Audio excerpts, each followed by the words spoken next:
This is An Infinite Path, spoken word essays by Niles Heckman, some of which go on to become our documentary short subject films, half of which release freely here through the podcast, all of which can be found through your support at nilesheckman.com.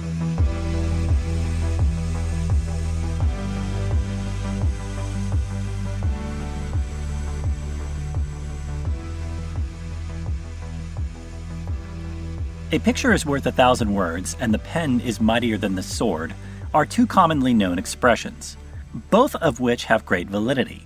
These two statements sum up much of my personal work life, past, present, and future, shared here via some personal ego insight regarding, so there will be a lot of I's in this one, which we usually avoid doing in our speech and prose. But we will break with that convention this time for the sharing of our personal obstacles we had to bypass in order to accomplish the goal of being a writer.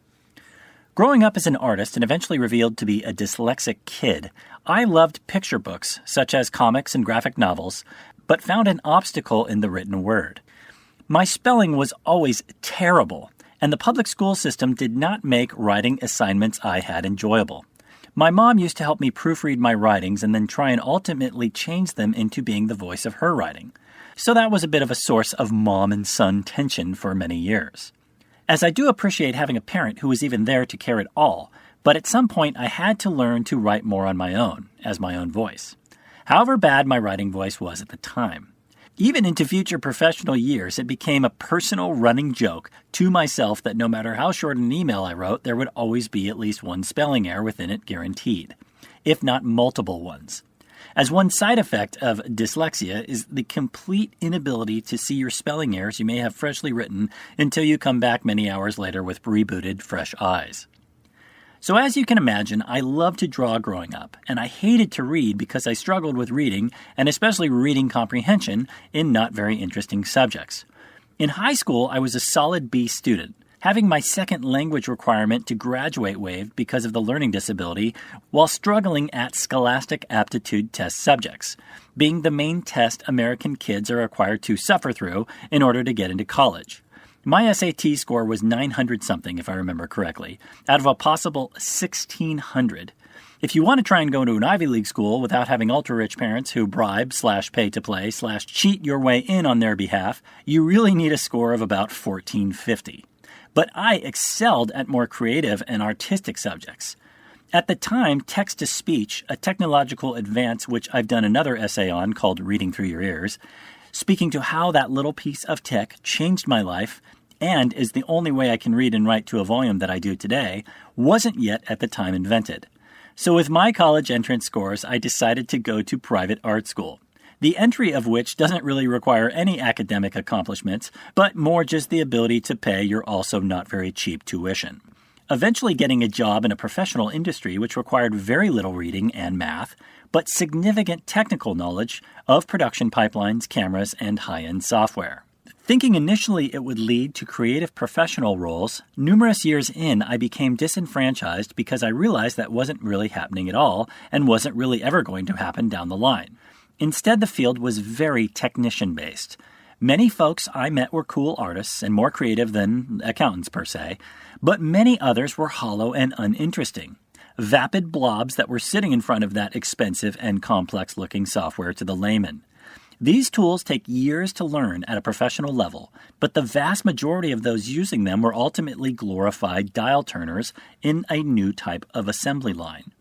There were numerous times when I also thought, if this personality blob with little to no novel ideas of their own is in this position and I'm in this same position, even though this is a professional and desirable field, I can do more with my life. I had also always had the thirst to do multiple things, while many of these other colleagues seemed perfectly content with doing one thing. Granted one thing well, but one thing alone. That never worked for me.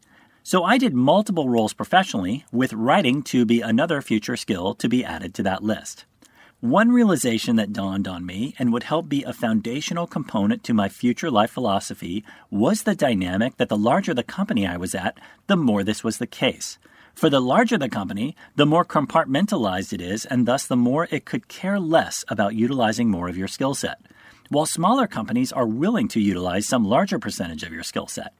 I would then extend this beyond working for a small company to eventually then working for myself, which was the only way to fully utilize my skill set and be put through more hardships and challenges in order to do so, with collaborations with connections and colleagues happening as equals, but with never again having to have a boss or someone artificially hierarchically above me telling me what to do.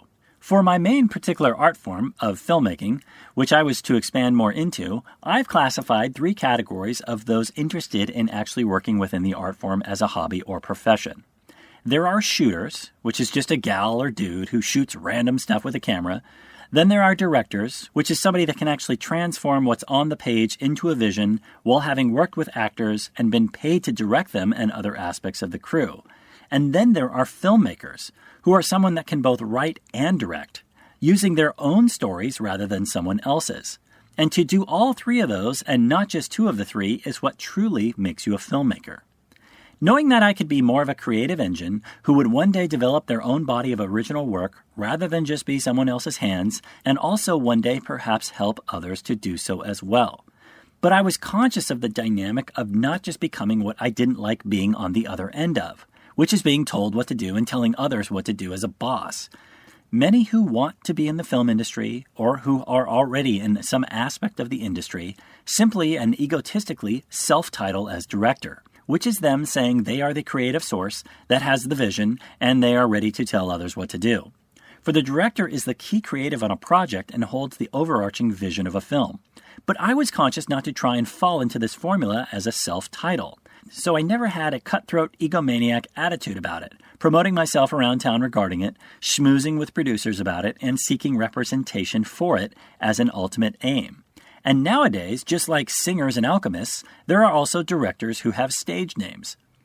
Having worked in and out of the commercial industry, creating imagery for ad agencies and production companies, realizing I myself was wanting to be quite uncommercial, knowing I didn't want to be exclusively an egomaniac commercial or music video director, but instead use the medium of documentary to capture real-life things cinematically, combining high production values with hopefully some level of spiritual, philosophical depth.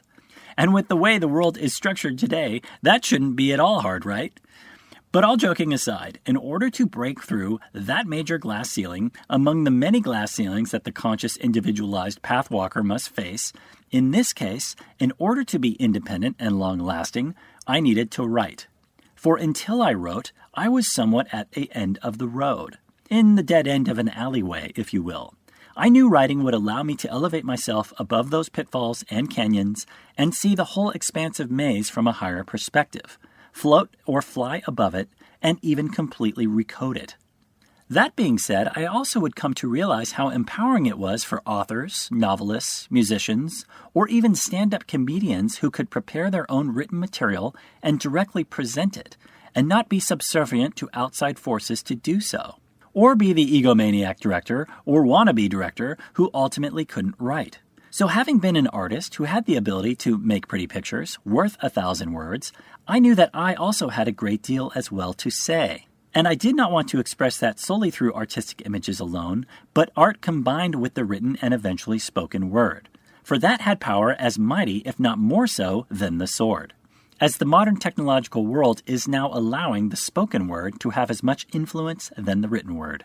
So over time, for a series of reasons, I came to realize that the more proper title for what I was doing would not be that of a writer-director, but instead that of an essayist and documentarian, since a documentary film is basically a cinematic essay with visuals associated.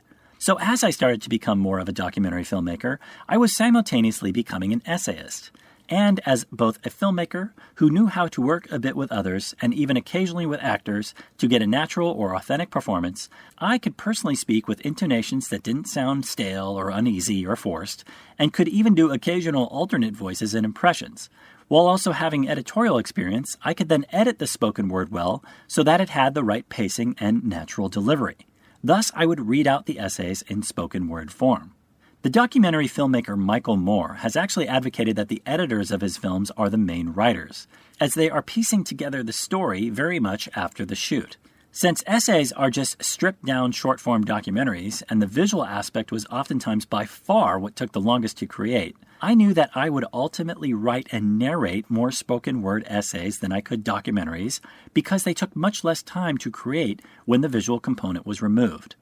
As many documentaries work just as well without the imagery, and I would later adopt a philosophy that I would only make certain essay writings, short form or long form, into actual short form or long form documentary if it was really worth the time and effort to add the extra visual component with that particular content. A cinematographer buddy of mine, one of my DPs, directors of photography, has been unable to write. So he puts together these edits of his beautifully shot travel footage into these meditative montages, with stunning anamorphic visuals, a great ambient score that creates a brilliant what's called mise-en-scene, but that does have large narrative limitations.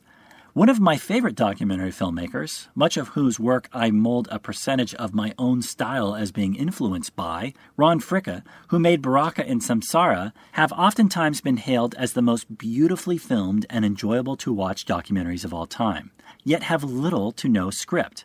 As with my first film, Transmutation, the weapon of the master, as William Walker Atkinson called it, and in hindsight almost what I think would have been an even better title for the film, but instead will be for a future film, very much also succeeds in the dynamic that you could either just turn off the visuals and just listen to it, or else turn off the audio and just watch it. So liking that meditative aspect of filmmaking, and already being good at creating the imagery yet aiming to take it further, as I started to create this podcast through the years, there were also these short writings bubbling to the surface, which would one day become the corresponding essays, incubation writings for future documentaries, if you will, many of which would never get completed all the way to full visual short subject docs, but could stand alone extremely well as eventual spoken word pieces. One particularity of human nature is that others, oftentimes through unconscious peer pressure, rush to offer you the cheapest commodity on earth, which is their opinion. They can often be wrong about important things relevant to you a large percentage of the time, unless they themselves have already directly gone through these exact same things you are going through, already having made the mistakes, and of course, corrected and learned from them. Take what they tell you with a grain of salt. Due to this dynamic, and with brutal honesty, a final obstacle for my writing was my wife. Now, she is generally very good at helping me improve in many areas. Like all healthy marriages, which are work, each of you should work to help support and better one another. Yet I found, in terms of my attempts at the early creation of motivational philosophical output, when asking for her insight on such material before the essays started being spoken out and shared, she would oftentimes not get the point of what I was trying to say, or instill some level of self-doubt. Just as my mother had done growing up proofreading my school papers, and thus ultimately just taking the joy and freedom and fun out of my personal writing. So a practical step of life wisdom was my own personal realization that oftentimes many insights from even close friends or family who love you are not the best source to look towards for your own creative approval. Thus, as the years went on, I stopped showing my writings to anyone else for their insight.